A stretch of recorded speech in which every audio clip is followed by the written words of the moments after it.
আজকাল প্রায় প্রত্যেক বাড়িতেই ফ্রিজ আছে, কিন্তু আমরা অনেকেই জানি না ফ্রিজকে ঠিক কীভাবে ব্যবহার করলে তা অনেক দিন ধরে চলবে, খারাপ হবে না। এখানে রইল কিছু টিপস। কত তাপমাত্রায় রাখেন ফ্রিজের রেগুলেটর? একটু 19-20 হলেই কিন্তু মারাত্মক ক্ষতি, খারাপ হয়ে যেতে পারে আপনার শখের ফ্রিজটি। ফ্রিজ ব্যবহারের সঠিক নিয়মকানুন জেনে রাখুন। অনেকেই বুঝতে পারেন না ঠিক কত নম্বরে ফ্রিজের রেগুলেটর রাখা উচিত। প্রথমে যে বিষয়টি বুঝতে হবে সেটি হলো সারা বছর একই সংখ্যায় রাখা যায় না এই রেগুলেটর। ঋতুভেদে রেগুলেটরের সংখ্যার অদল বদল করতে হয়। শীতকালে অনেকেই মাঝে মধ্যে ফ্রিজ বন্ধ করে রেখে দেন। এমনটা কখনোই করবেন না, তাতে ফ্রিজের আয়ু কমে যায়, তা খারাপও হয়ে যেতে পারে।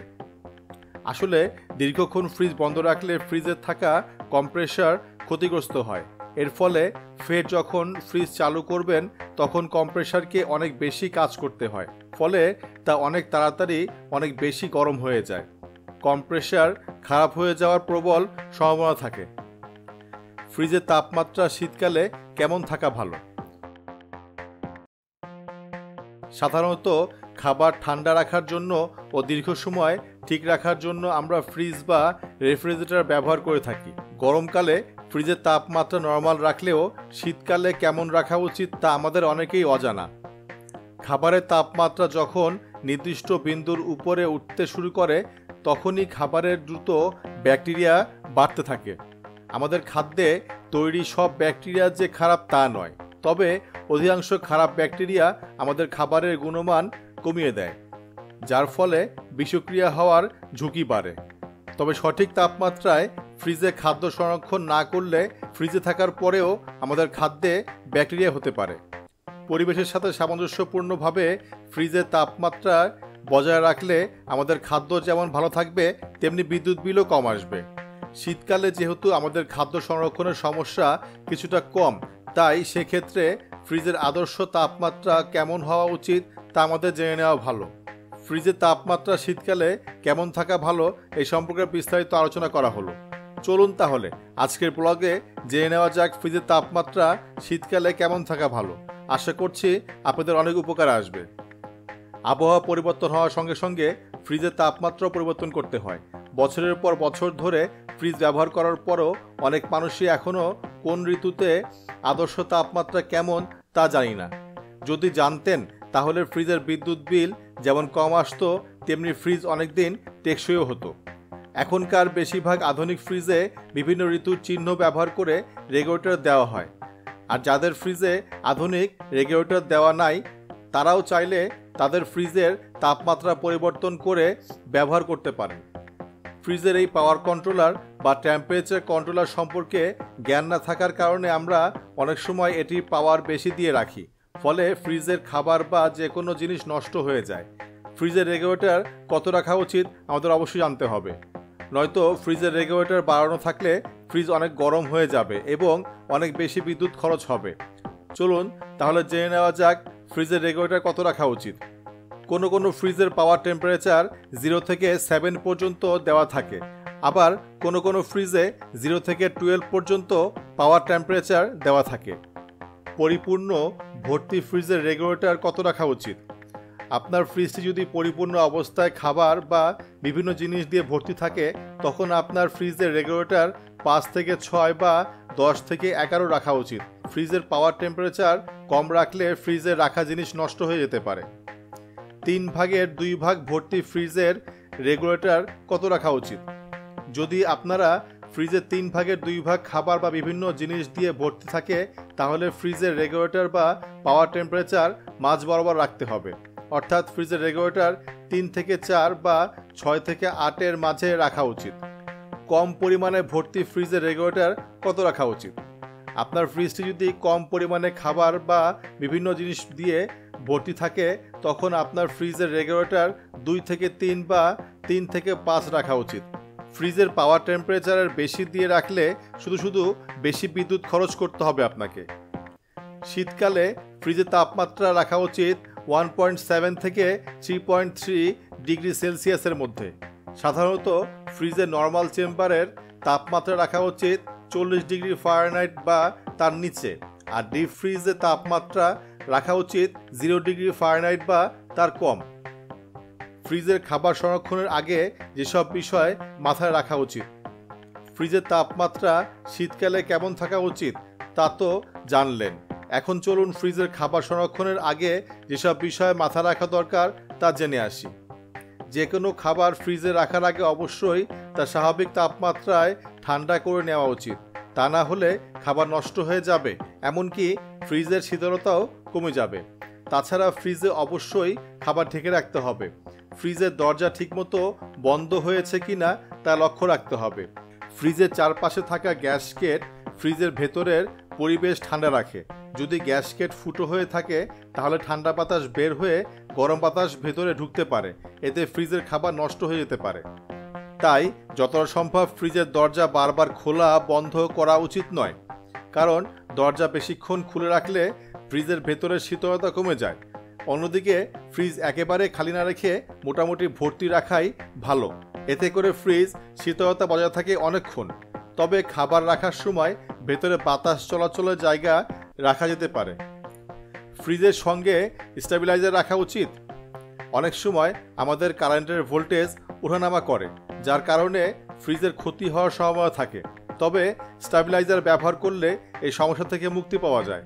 যদিও এখনকার বেশিরভাগ আধুনিক ফ্রিজে বিল্ট ইন প্রযুক্তি ব্যবহার করা হয়, যা কিনা আমাদের ফ্রিজকে নিজেদের ভোল্টেজ ওঠানামা থেকে সুরক্ষা দেয়। ফ্রস্ট, ডিফ্রস্ট, নন ফ্রস্টের মধ্যে পার্থক্য কী? যারা খাবার দ্রুত ঠান্ডা করতে চান তাদের জন্য ফ্রস্ট ফ্রিজ উপযোগী, কারণ এ ধরনের ফ্রিজে বরফ জমে, তাই খাবার দ্রুত ঠান্ডা হয় এবং বিদ্যুৎ না থাকলে খাবার অনেকক্ষণ সংরক্ষণ করা যায়। সাধারণত গ্রামাঞ্চল বা যেখানে বিদ্যুৎ বিভ্রাট হয় সেখানকার জন্য ফ্রস্ট ফ্রিজ উপযোগী।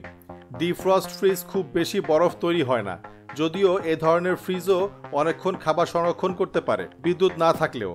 নন ফ্রস্ট ফ্রিজে কোনো বরফ জমে না। এই ধরনের ফ্রিজ সর্বক্ষণ চালু রাখতে হয়, তা না হলে খাবার নষ্ট হয়ে যাওয়ার ভয় থাকে। যারা শহরে বাস করে, সময় বাঁচানো গুরুত্বপূর্ণ, তারা নন ফ্রস্ট ফ্রিজ ব্যবহার করতে পারে। ফ্রিজ পরিষ্কার করার পদ্ধতি। এখন আসি ফ্রিজ পরিষ্কার করার পদ্ধতি সম্পর্কে। আপনাদের প্রয়োজনে ফ্রিজ পরিষ্কার করার পদ্ধতি সম্পর্কে জানতে হবে। আমাদের খাবারকে সতেজ ও দুর্গন্ধমুক্ত রাখতে হলে অবশ্যই ফ্রিজ পরিষ্কার করে রাখার পদ্ধতি জানতে হবে।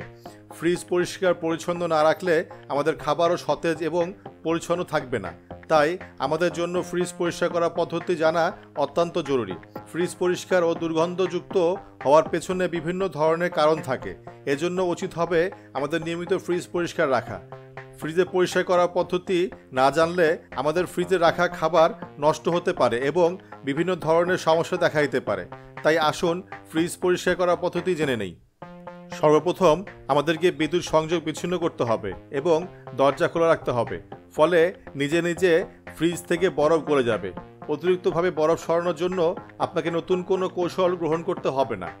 ফ্রিজে রাখার খাবারগুলো বের করে রাখুন, যাতে করে ফ্রিজ পরিষ্কার করতে সুবিধা হবে।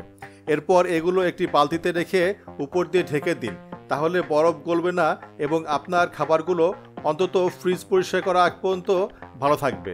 ফ্রিজের ড্রয়ার, র্যাক এবং অন্যান্য জিনিসগুলো খুলে তারপর সেগুলো ডিটারজেন্ট মেশানো কুসুম গরম পানিতে ভিজিয়ে রাখতে হবে।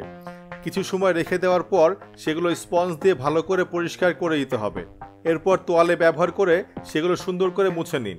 ডিটারজেন্ট মেশানো পানি দিয়ে ফ্রিজের ভেতরের অংশ স্প্রে করে নিন। স্প্রে করার সময় নরম স্পঞ্জ দিয়ে ভালোভাবে ঘষে ঘষে ফ্রিজের ভেতরের অংশ পরিষ্কার করে নিন। ফ্রিজের কর্নারগুলো পরিষ্কার করতে ব্রাশ ব্যবহার করুন। এরপর সম্পূর্ণ ফ্রিজটি তোয়ালে দিয়ে মুছে নিন। ফ্রিজের যে জিনিসগুলো প্রথমে নামিয়ে রেখেছেন, ড্রয়ার, র্যাক ও অন্যান্য জিনিসগুলো তোয়ালে ব্যবহার করে ভালো করে মুছে আগের জায়গায় রাখুন। এবার সময় এসেছে ফ্রিজের বিদ্যুৎ সংযোগ দেওয়ার। তবে ফ্রিজ পরিষ্কার করার সঙ্গে সঙ্গে বিদ্যুৎ সংযোগ না দিয়ে কিছু সময় পরে বিদ্যুৎ সংযোগ দিন। তার আগে দেখে নিন ফ্রিজে সব কিছু ঠিকঠাক আছে কিনা। ফ্রিজ পরিষ্কার করার নিয়ম হিসাবে এই পদ্ধতিগুলো ব্যবহার করে আপনি সুন্দরভাবে ফ্রিজকে পরিষ্কার রাখতে পারবেন। আমাদেরকে ফ্রিজ পরিষ্কার করার সময় অবশ্যই কিছু সতর্কতা অবলম্বন করতে হবে, কারণ যে কোনো সময় যে কোনো ধরনের দুর্ঘটনা ঘটতে পারে। আপনার ফ্রিজ পরিষ্কার করা শেষ হলে সব কিছু ভালোভাবে যাচাই বাছাই করার পর ফ্রিজ চালু করবেন। অতঃপর যখনই ফ্রিজ অপরিষ্কার হয়ে যাবে তখনই আপনি আমাদের দেওয়া এই ফ্রিজ পরিষ্কার করার পদ্ধতিগুলো প্রয়োগ করে আপনার ফ্রিজকে পরিষ্কার করতে পারবেন। ফ্রিজ পরিষ্কার করার সময় কিছু সতর্কতা। ফ্রিজ পরিষ্কার করার পদ্ধতিগুলো মেনে চলার পাশাপাশি আমাদের ফ্রিজ পরিষ্কার করার সময় যে কিছু সতর্কতা সম্পর্কে অবগত থাকতে হবে। ফ্রিজ পরিষ্কার করার সময় প্রথম সতর্কতা, ফ্রিজের বিদ্যুতের লাইন ভালোভাবে বন্ধ করা। ফ্রিজ পরিষ্কার করার পূর্বে অবশ্যই চেক করে নেবেন ফ্রিজ থেকে বৈদ্যুতিক লাইন সম্পূর্ণভাবে বিচ্ছিন্ন হয়েছে কিনা, নয়তো বড় ধরনের দুর্ঘটনা ঘটতে পারে। ফ্রিজ পরিষ্কার করার শেষ ধাপে ফ্রিজ থেকে সম্পূর্ণ পানি তোয়ালে দিয়ে ভালোভাবে মুছে নিন। ফ্রিজ ভেজা থাকা অবস্থার ভিতরে কোনো কিছু রাখবেন না। ফ্রিজ পরিষ্কার করার জন্য নরম কাপড় বা নরম স্পঞ্জ ব্যবহার করবেন। খসখসে কাপড় ব্যবহার করবেন না, নয়তো ফ্রিজে বিভিন্ন জায়গায় দাগ পড়তে পারে। সবসময় ফ্রিজে রাখার ক্ষেত্রে দেওয়াল থেকে কিছুটা দূরে রাখবেন। কখনো দেওয়াল ঘেঁষে ফ্রিজে কিছু রাখবেন না। ফ্রিজ খোলার পর ভালো করে লক্ষ্য রাখুন ফ্রিজের ডোর আটকে আছে কিনা। ফ্রিজের ভেতরে শাকসবজি রাখার ক্ষেত্রে সেগুলো আটি বেঁধে রাখবেন না, বরং শাকসবজি আটি খুলে রাখুন, তাহলে শাকসবজিগুলো ভালো থাকবে। এই ভিডিওটিতে আমরা জানার চেষ্টা করব দুর্গন্ধমুক্ত করতে ফ্রিজ পরিষ্কার করার পদ্ধতি সম্পর্কে। লেবু, একটি লেবু কেটে ফ্রিজের মধ্যে রেখে দিতে পারেন, এতে করে ফ্রিজে থাকা দুর্গন্ধ দূর হয়ে যাবে। ভিনেগার, হালকা কুসুম গরম পানিতে ভিনেগার মিক্স করে যে কোনো দুর্গন্ধযুক্ত ফ্রিজ পরিষ্কার করতে পারেন। ভিনেগার আপনার ফ্রিজে থাকা দুর্গন্ধ দূর করতে সাহায্য করবে। কফি, দুর্গন্ধমুক্ত করতে ফ্রিজ পরিষ্কার করার পদ্ধতি হিসাবে কফি খুবই ভালো কাজ করে। একটি বাটিতে কফির গুঁড়ো রেখে সেটি ফ্রিজের মধ্যে রেখে দিন, এতে করে ফ্রিজে থাকা দুর্গন্ধ দূর হবে। এয়ারটাইট বক্স, ফ্রিজের ভেতরে খাবার রাখার জন্য এয়ারটাইট বক্স ব্যবহার করতে পারেন।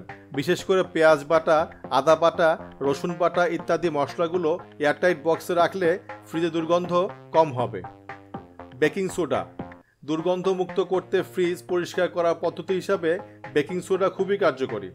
কিছু বেকিং সোডা একটি বাটিতে করে ফ্রিজের মধ্যে রেখে দিন। ফ্রিজের রেগুলেটর, তাপমাত্রা স্বাভাবিক ঠিক রাখুন। ইতিমধ্যে ফ্রিজের রেগুলেটর কত রাখা উচিত সে সম্পর্কে আমরা আলোচনা করেছি। ফ্রিজের ভেতরে খাবারগুলো ভালো রাখতে হলে অবশ্যই ফ্রিজের রেগুলেটর সম্পর্কে ধারণা থাকতে হবে। ভ্যানিলা এসেন্স, দুর্গন্ধমুক্ত করতে ফ্রিজ পরিষ্কার করার পদ্ধতি হিসাবে কিছু তুলার টুকরোর মধ্যে এই ভ্যানিলা এসেন্স ভিজিয়ে রাখুন। ভ্যানিলা এসেন্স ফ্রিজে দুর্গন্ধ দূর করতে খুবই কার্যকরী। আমাদের আজকের আলোচনায় বিষয় ছিল ফ্রিজের রেগুলেটর কত রাখা উচিত, দুর্গন্ধমুক্ত করতে ফ্রিজ পরিষ্কার করার পদ্ধতি ও ফ্রিজ পরিষ্কার করার সময় কিছু সতর্কতা এবং ফ্রিজ পরিষ্কার করার পদ্ধতিগুলো। যারা ফ্রিজ পরিষ্কার করার পদ্ধতি জানেন না, আশা করি আমাদের সম্পূর্ণ ভিডিওটি দেখার পর এ বিষয়ে আপনার কোনো মন্তব্য থাকবে না। পাশাপাশি ফ্রিজের রেগুলেটর কত রাখা উচিত, দুর্গন্ধমুক্ত করতে ফ্রিজ পরিষ্কার করার পদ্ধতি ও ফ্রিজের পরিষ্কারের সময় কিছু সতর্কতা সম্পর্কে জানানো হয়েছে।